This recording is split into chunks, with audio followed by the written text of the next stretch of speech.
Hello friends, कल हमने BSc second year के लिए मॉलिक्यूलर बायोलॉजी का टॉपिक स्टार्ट किया था। तो उसमें हमने कल डीएनए में पाए जाने वाले नाइट्रोजन क्षारक, उसमें पाई जाने वाली प्रोटीन पेंटो शुगर, देन फॉस्फेट, उससे बनने वाले न्यूक्लियोसाइड, न्यूक्लियोटाइड आदि की संरचनाओं के बारे में हमने डिटेल में जानने की कोशिश की। आज हम उसी सीरीज को आगे बढ़ाते हुए बात करेंगे कि किस प्रकार से डीएनए की चेन का निर्माण होता है और किस प्रकार से डीएनए की एक श्रृंखला 5' to 3' और दूसरी श्रृंखला 5' to 3' उल्टी दिशा में यानी एंटी पैरेलल कैसे निर्माण करती है। कल हमने न्यूक्लियोटाइड के बारे में जाना था। तो जो न्यूक्लियोटाइड्स हैं, टॉपिक हमारा चल रहा था न्यूक्लिक एसिड। तो कल हमने देखा कि न्यूक्लियोटाइड बन जाता है नाइट्रोजन बेसिस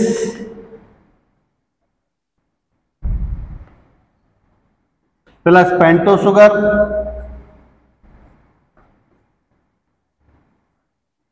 प्लस फॉस्फेट। तो इन सबको मिलाकर के हमारे एक बन जाता है न्यूक्लियोटाइड। तो ये जो न्यूक्लियोटाइड है, ये न्यूक्लियोटाइड बहुत अधिक संख्या में मिलकर के पॉलीन्यूक्लियोटाइड का निर्माण करते हैं। पॉलीन्यूक्लियोटाइड अर्थात जिसे हम कहते हैं न्यूक्लिक एसिड या न्यूक्लिक अम्ल। तो मैंने स्टार्ट भी यहीं से किया था, जिस दिन कल स्टार्ट किया था, जो टॉपिक हमारा स्टार्ट किया था मैंने कि भाई न्यूक्लिक एसिड होता है वो पॉलीन्यूक्लियोटाइड का एक श्रृंखला होती है। और पॉलीन्यूक्लियोटाइड जो है वो खुद न्यूक्लियोटाइड से बना होता है। न्यूक्लियोटाइड्स खुद न्यूक्लियोसाइड और फॉस्फेट से बना होता है। न्यूक्लियोसाइड नाइट्रोजन बेस और पेंटो शुगर से बना होता है। फिर उसके बाद नाइट्रोजन क्षारक होते हैं, पेंटो शुगर, हमने सब कुछ पढ़ लिया। अब हम यहां पर देखेंगे कि किस प्रकार से ये नाइट्रोजन क्षारक या ये न्यूक्लियोटाइड्स न्यूक्लिक एसिड का निर्माण करते हैं। तो देखो यहां पर हम अगर देखें तो न्यूक्लिक एसिड जो होते हैं ये दो प्रकार के होते हैं, ठीक है। एक तो होता है डीएनए, ये आप जानते हैं, एक होता है आरएनए, ये भी आप जानते हैं। तो DNA deoxy ribo nucleic acid और आरएनए राइबो न्यूक्लिक एसिड। अगर आप डीएनए की बात करते हैं तो इसमें नाइट्रोजन क्षारक एडेनिन होता है, ग्वानिन होता है, साइटोसिन होता है और थायमिन होता है। अगर आप आरएनए की बात करते हैं तो इसमें नाइट्रोजन क्षारक एडेनिन होता है, ग्वानिन होता है, साइटोसिन होता है, लेकिन थायमिन के स्थान पर यूरेसिन होता है। अब इसमें ऐसे एक्सेप्शन है, अपवाद है कि जो टीआरएनए होता है, टीआरएनए उसमें थायमिन भी पाया जाता है। ये आपको थोड़ा सा किसी भी एग्जाम में पूछा जा सकता है कि ऐसा एक आरएनए या ऐसा आरएनए जिसमें थायमिन होता है कौन सा है। तो एमआरएनए, आरआरएनए, टीआरएनए, एसआईआरएनए, एमआईआरएनए, दुनिया भर के देगा वो ऑप्शन में, लेकिन सारे ऑप्शन गलत होंगे, केवल एक ही ऑप्शन सही होगा, टीआरएनए। तो इसका आंसर है टीआरएनए। तो ये जो एजीसीटी, उसके बाद अगर हम पेंटो शुगर की बात करते हैं तो इसमें जो पेंटो शुगर होती है वो मिलेगी आपको डीऑक्सी राइबोज और इसमें मिलेगी आपको राइबोज शुगर। बस अभी इन दोनों का ही जिक्र करेंगे, इससे आगे बिल्कुल नहीं जाएंगे। अभी हमने इतना ही पढ़ा है। डीएनए के अंदर ये होते हैं, आरएनए में ये होते हैं, डीएनए के अंदर ये शुगर होती है, आरएनए में ये शुगर होती है। बाकी हमने न्यूक्लियोटाइड का बनना, नाम कि डीएनए अगर है तो डीएनए में जो नाम है वो डीऑक्सी से स्टार्ट होता है, और अगर आरएनए है तो उसमें डीऑक्सी नहीं होता, उसमें सीधा ही स्टार्ट होता है। जैसे एग्जांपल के लिए मैं ये कहूँ भाई डीऑक्सी एडिनोसिन या डीऑक्सी एडिनाइलिक एसिड, या इसको हम DAMP कहते हैं, एडिनोसिन मोनोफॉस्फेट, जबकि ये सीधा डायरेक्ट यहाँ पर बनेगा एडिनोसिन मोनोफॉस्फेट या एडिनाइलिक एसिड। तो ये कल हमने जान लिया था। अब आज हम देखते हैं कि किस प्रकार, अब मैं यहाँ पर डीएनए और आरएनए को बिल्कुल अलग अलग कर रहा हूँ, इसलिए मैंने यहाँ पर लिखा है कि भाई डीएनए के अंदर ये होता है, आरएनए में ये होता है, डीएनए में ये शुगर होती है, आरएनए में ये शुगर होती है। अब मैं डीएनए को बिल्कुल अलग कर रहा हूँ। तो किस प्रकार से देखो, डीएनए इसका फुल फॉर्म होता है deoxy ribo nucleic acid, deoxy ribo nucleic acid, salt में हम कहते हैं इसको डीएनए। ये आनुवांशिक पदार्थ होता है, ये आप बिल्कुल दिमाग में बिठा लीजिए, इसको बिल्कुल भूलना नहीं है। ये आनुवांशिक पदार्थ होता है, और आनुवांशिक पदार्थ वो होता है जो आनुवांशिक सूचनाओं को एक पीढ़ी से दूसरी पीढ़ी में ले जाते हैं। तो ये सूचनाओं को ले जाने वाला काम जो है वो यहाँ पर डीएनए के द्वारा किया जाता है। तो डीएनए आनुवांशिक पदार्थ है। अब ये आनुवांशिक पदार्थ है, तो आनुवांशिक पदार्थ डीएनए वही अभी बताया था आपको, न्यूक्लियोटाइड से बना होता है। तो इसमें हम कहते हैं कि एक श्रृंखला 5 प्राइम टू 3 प्राइम होती है और दूसरी श्रृंखला 3 प्राइम टू 5 प्राइम होती है। तो पहले तो हम देखेंगे कि किस प्रकार से एक श्रृंखला 5 प्राइम टू 3 प्राइम बनती है, और उसके बाद उसकी अपोजिट देखेंगे। तो देखो, मान लीजिए ये है हमारा एडेनिन ए, इससे जुड़ती है एक पेंटोस शुगर, ये पेंटोस शुगर है, ये जुड़ी हुई है पेंटोस शुगर। अगर हम देखें इसमें नंबरिंग, तो ये पहला नंबर कार्बन है, क्योंकि आपको पता है कि जो एडेनिन है वो N9 से जुड़ता है और पेंटोस शुगर के पहले कार्बन से जुड़ता है। तो ये N9 और C1 है, तो ये कौन सा है, कार्बन पहला है। उसके बाद ये कार्बन दूसरा है, उसके बाद ये कार्बन तीसरा है।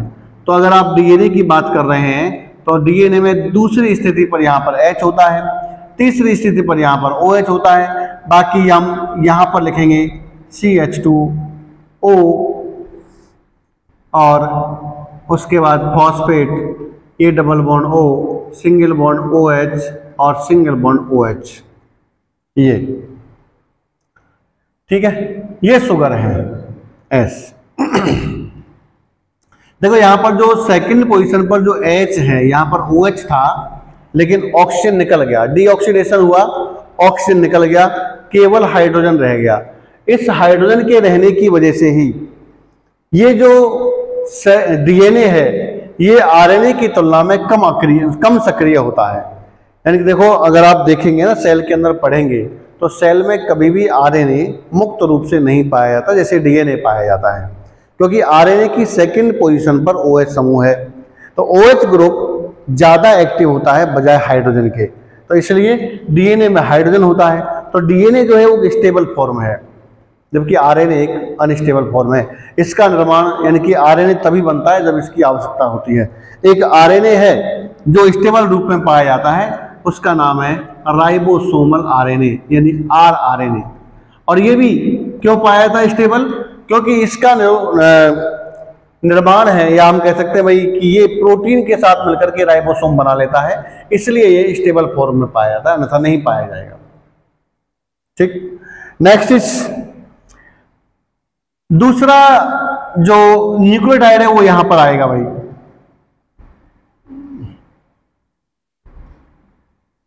इस तरह से, सॉरी, ये G है, मान लीजिए ये G यहां पर आएगा, ये इस तरह से, ऐसे, ये शुगर, इसके साथ वही H, इसके साथ वही ये OH, और यहां पर क्या है, देखो यहां पर है CH2O, है ना, P।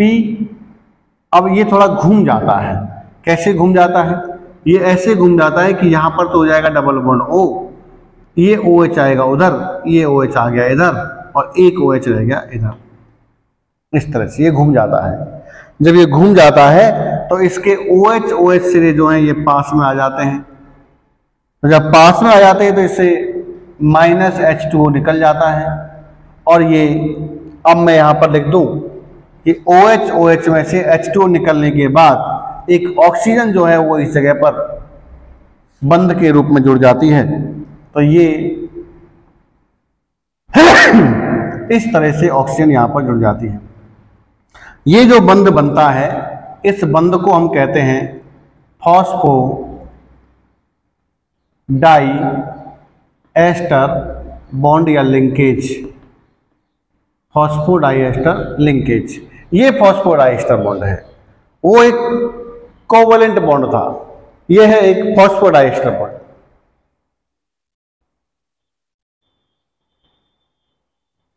Phosphodiester linkage.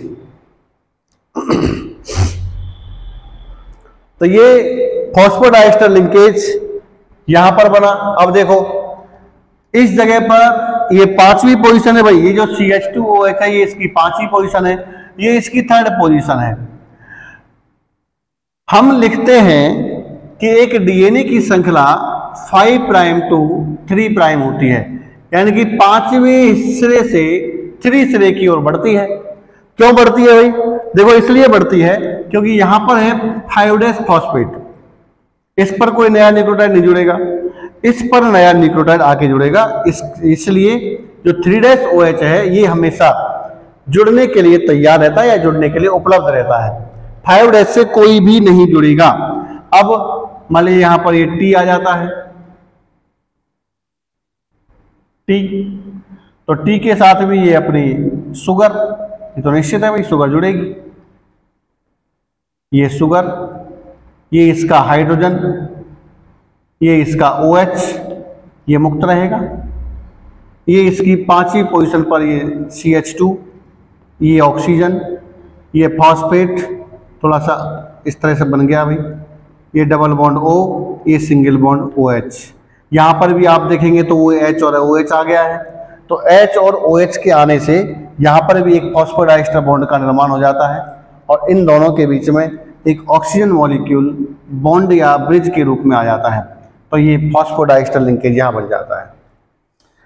अब अगर इस साइड में आप देखें, देखो ये साइड तो हो गई, हम देख रहे हैं कि भाई एक श्रृंखला 5 प्राइम to 3 प्राइम है, यानी कि 5 प्राइम जो है ना ये हमेशा मुक्त रहता है, ठीक है। और दूसरी श्रृंखला यानी जो अंतिम, देखो थोड़ा ध्यान से देखिए इसको, देखो डीएनए के अंदर लाखों की संख्या में न्यूक्लियोटाइड्स होते हैं जिनको हम बेस कहते हैं, क्षार, ठीक है।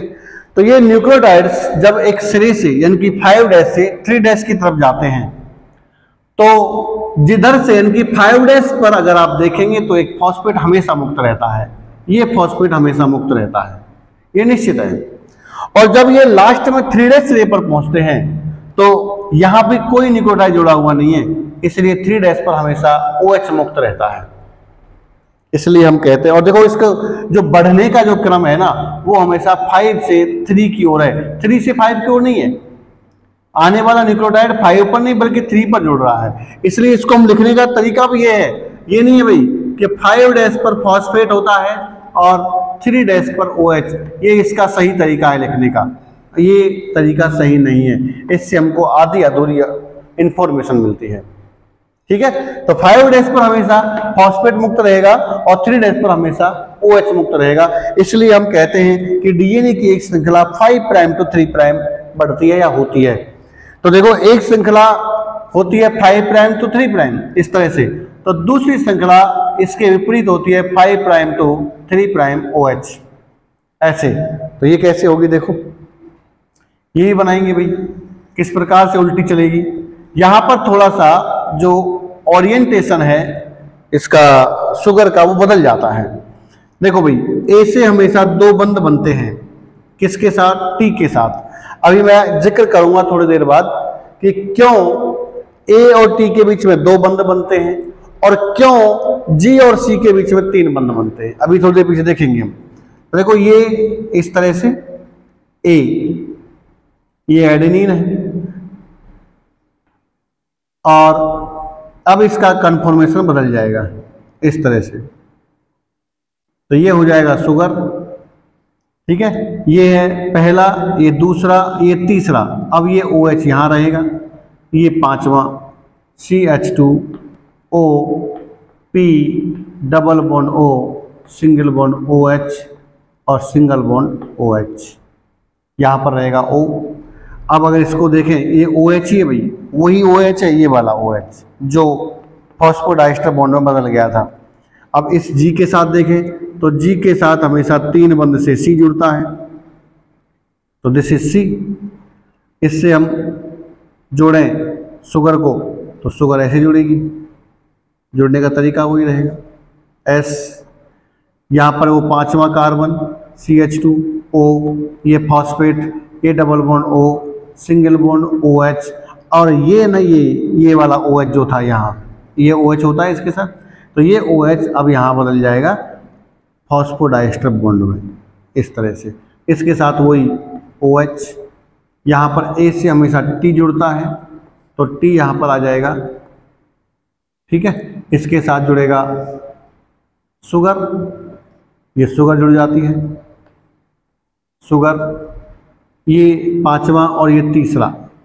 5वें पर CH2O phosphate double bond O single bond OH, और ये OH था लेकिन अब ये कन्वर्ट हो जाता है ऑक्सीजन यानी कि फॉस्फोडाइस्टर बॉन्ड में।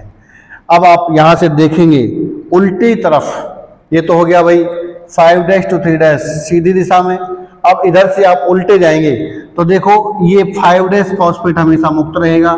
मैंने कहा था भाई इसमें भी 5' फॉस्फेट यहाँ मुक्त है, इसमें भी यहाँ पर 5' फॉस्फेट मुक्त है, और लास्ट में जब जाएंगे यहाँ तो इसका 3' OH मुक्त रहेगा। इस प्रकार से एक श्रृंखला अगर ऊपर से नीचे आती है 5' to 3', तो दूसरी श्रृंखला 5' to 3' ऊपर की तरफ जाती है, ये निश्चित है, ठीक है, निश्चित है। हम देख रहे हैं कि ये श्रृंखला 5वें सिरे से स्टार्ट होकर के तीसरे सिरे पर बढ़ रही है।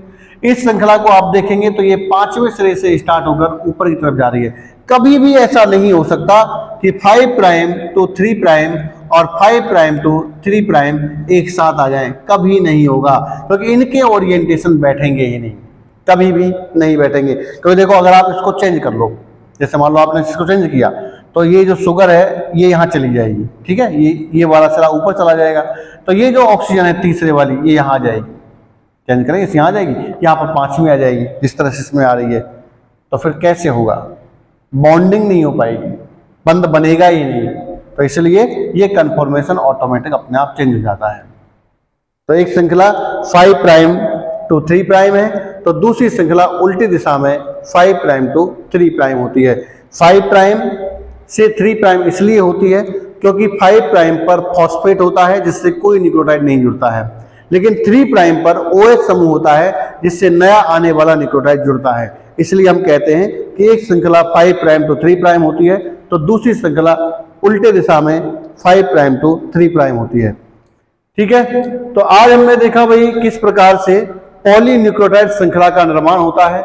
कल या अगले लेक्चर में हम देखेंगे कुछ, पहली बात तो ये देखेंगे कि A और T के बीच जो 2 बंध बनते हैं वो क्यों बनते हैं, G और C के बीच 3 बंध बनते हैं ये क्यों बनते हैं।